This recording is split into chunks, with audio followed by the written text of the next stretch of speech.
अस्सलाम वालेकुम नाज़रीन, आपका मेज़बान यासिर शामी आपकी खिदमत में हाजिर है और आप देख रहे हैं डेली पाकिस्तान। आज की मोटिवेशनल स्टोरी जो लेकर हम आपकी खिदमत में हाजिर हुए हैं, उसको सुनने और देखने के बाद आप अशशकर उठेंगे। ये 18 साल से काम कर रही हैं पाकिस्तानी वो अजीम औरत जिनका नाम है रुबीना शकील। ये लोगों के घरों से कूड़ा उठाती रहीं और उस कूड़े में से मतलूबा चीज़ें जिसमें बोटल्स और दूसरे जो प्लास्टिक के बैग्स और गत्ते वगैरह होते हैं उनको काबिल इस्तेमाल बनाकर उनकी रिसाइकलिंग करके या उनको बेच कर वो तमाम बच्चे जो स्कूलों से बाहर हैं, यतीम हैं, मस्कीन हैं, गरीब हैं, नादार हैं और वो तमाम फैमिलीज़ जिनके पेरेंट्स 10,000 से भी कम तनख्वाह में अपना गुजारा कर रहे हैं, उन तमाम बच्चों को फ्री ऑफ कॉस्ट एजुकेशन दे रहे हैं।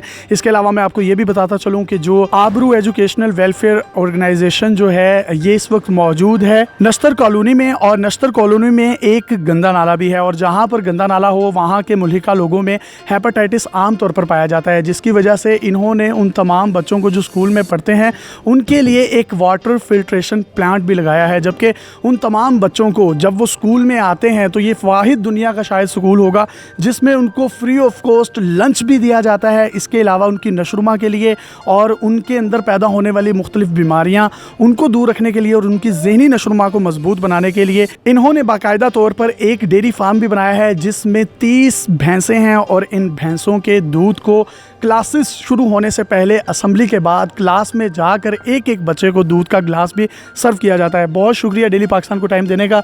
मैडम, आप जो काम कर रही हैं आपको दोनों हाथों से सल्यूट है। ये आपके ख्याल कैसे आया, ये किस तरह से तमाम काम जो है वो शुरू हुआ? असल में यह ख्याल अचानक नहीं आता, ये एक ज़रूरत ईजाद की माँ है। मेरा शौक़ था कि मैं बच्चों को पढ़ाऊँ और उन बच्चों को पढ़ाऊँ जो कि फ़ीस ना होने की वजह से नहीं पढ़ पाते। तो जब वो शुरू किया कि हमने उनसे कोई फ़ीस नहीं चार्ज करनी थी, तो अखराजात पूरा करने के लिए हमारे पास ज़कात और खैरात एक लिमिटेड चीज़ थी।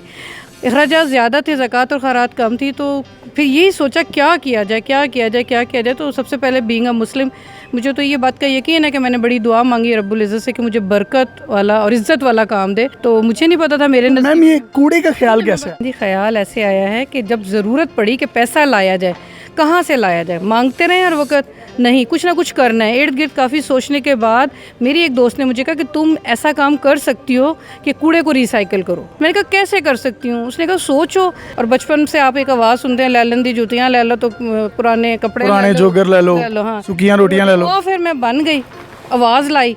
तो अल्लाह का शुक्र है कि कुछ लोगों ने भेजा। तो इतनी पढ़ी लिखी थी, एजुकेटेड थी, तो लोगों के घरों से जब ये आवाज़ लगाई तो अपने आप को डिग्रेड नहीं फील किया? पढ़े लिखे होने ने ही मुझे ताकत अता की कि मैं पढ़ी लिखी हूँ तो कर रही हूँ। लोग जहालत की वजह से ये सब कुछ नहीं करते। जब आप वो लोगों के घर से शुरू में स्टार्ट किया हुआ ये सारा काम तो लोग बड़ी लानतान भी करते होंगे? मेरे अपने इर्द गिर्द के जो लोग थे उन्होंने कहा कि यार पढ़ लिख के तू कूड़ा ही उठाना था। तो मैंने उन्हें फिर ये कहा कि पढ़ी लिखी हूँ तो उठा रही हूँ। वाह वाह वाह वाह। कूड़ा उठाकर सिर्फ और सिर्फ यतीम, नादार, मिस्कीन और गरीब लोगों के लिए जिनके बच्चे स्कूलों में नहीं जा सकते, सिर्फ उनके लिए उठाती रहीं और उस कूड़े में से बोटल्स, गत्ता और मतलूबा तमाम चीज़ों को रिसाइकिल करके बेचती रहीं। जो फ़ंड इकट्ठा हुआ उससे जो है वो स्कूल जो है उसकी बुनियाद रखी। मैम, जब आपने स्टार्ट किया था तब कितने बच्चे थे और आज कितने बच्चे हैं? स्टार्ट किया था तो हमारे पास 5 बच्चे थे।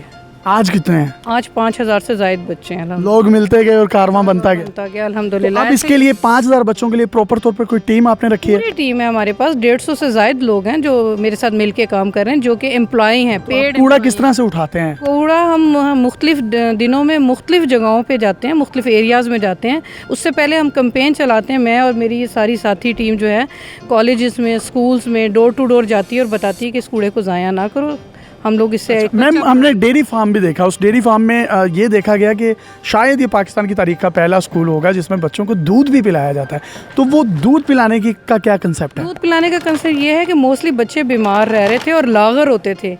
तो मेरे बहुत से दोस्त अहबाब डॉक्टर्स हैं, मेरी अपनी फैमिली बहुत सारे डॉक्टर्स ही हैं। उन्होंने कहा, मैंने कहा क्या करूं, ये आए दिन छुट्टी होती है और फिर टीचर से डांट डपट होती है और फिर टीचर निकालती है और वो मेरे लिए गरां गुजरता है कि बच्चा स्कूल आना चाहिए, बच्चे को इस तरह ना हो। उन्होंने कहा रुबीना 2 काम कर लो, एक तो इनकी जो है ना हड्डियाँ मजबूत करने का कोई ज़रिया बना लो, दूसरा इन्हें गेम्स में इन्वॉल्व करो। तो गेम्स के लिए तो अभी मैं प्ले ग्राउंड वगैरह और टीचर्स नहीं हायर कर सकी, लेकिन फिर मुझे दूध का मैंने सिलसिला। 30 भैंसें कहाँ से खरीदें? पहली तो मेरी अपनी छोटी बहन ने डोनेट की, मैंने उसको बताया कि इस तरह है, तो फिर इस तरह एक फ्रेंड ने डोनेट की, तो करते करते करते इस तरह लोगों तक पैगाम पहुंचाया। तो माशाल्लाह 30 से ज़ायद भैंसें हैं और रोज़ाना बच्चों को 1 प्याला दूध मिलता है अल्हम्दुलिल्लाह। तो एक खूबसूरत बात यहाँ पर और ऐड करता चलूँ, जब हम स्कूल में पढ़ते थे, हम छोटे थे, तो हम अपने साथ टिफ़िन लेकर जाते थे। ये पाकिस्तान की तारीख का पहला स्कूल है जिसमें फ्री ऑफ कॉस्ट एजुकेशन तो दी जा रही है, साथ साथ उन बच्चों को लंच भी करवाया जाता है, अच्छा खाना खिलाया जाता है। पूरे वीक में क्या मेन्यू होता है मोस्टली पहला दिन हमारा आलू गोश्त हो जाता है, इसी तरह एक दिन दाल होती है, एक दिन सब्ज़ी होती है, 2 दिन चावल होते हैं, 2 दिन उसके साथ रोटी होती है। जो सब्ज़ी मौसम की सब्ज़ी है, जैसे मटर हैं, शलजम है, लौकी है, गोभी है, वो होती है। और 2 दिन गोश्त होता है, एक दिन चिकन होता है, एक दिन छोटा गोश्त होता है। तो मैं उन तमाम पाकिस्तानियों से गुजारिश करूंगा कि अगर कोई भी इस कार खैर में अपना हिस्सा डालना चाहता है, वो उनको कुछ नहीं दे सकता, तो कम से कम अपने घरों में मौजूद वो तमाम गार्बेज और वो तमाम कूड़ा जिसको आप ज़ाया कर देते हैं, काइंडली उस तमाम कूड़े को इस इदारे को डोनेट करें। इनकी टीम आपके घर की दहलीज से वो तमाम चीज़ें उठा कर ले जाएगी और इस कार खैर के ज़रिए से वो तमाम बच्चे जो स्कूलों से बाहर हैं वो अपना तालीमी शुगल जारी रख सकेंगे। इनका कॉन्टैक्ट नंबर भी आपके साथ शेयर करेंगे, आप अपनी स्क्रीन पर देख सकते हैं। अगर आप में से कोई भी शख्स अपना कूड़ा करकट इनको डोनेट करना चाहता है, घर की वो तमाम इस्तेमाल शुदा अशिया जिनको वो समझते हैं कि अब उनकी जगह नई चीज़ें ले लेंगी, वो वाली चीज़ें भी इनके फर्नीचर और स्कूल के दूसरे लवाजमात में इस्तेमाल हो सकती हैं। मेरा कैमरा आपको ये भी दिखा सकता है, आप ये देख सकते हैं कि कुछ लोगों ने यहाँ पर जो कूड़ा दिया उसमें कुछ गमले थे, इन गमलों को इन्होंने यहाँ से उठा लिया है, इसमें मिट्टी भरेंगे और इसमें प्लांट्स लगा के फूलदार पौधे जो हैं वो स्कूल की बालकनी या कॉरिडोर में रखे जाएंगे, जिससे ना सिर्फ उसकी खूबसूरती में भी इजाफा होगा।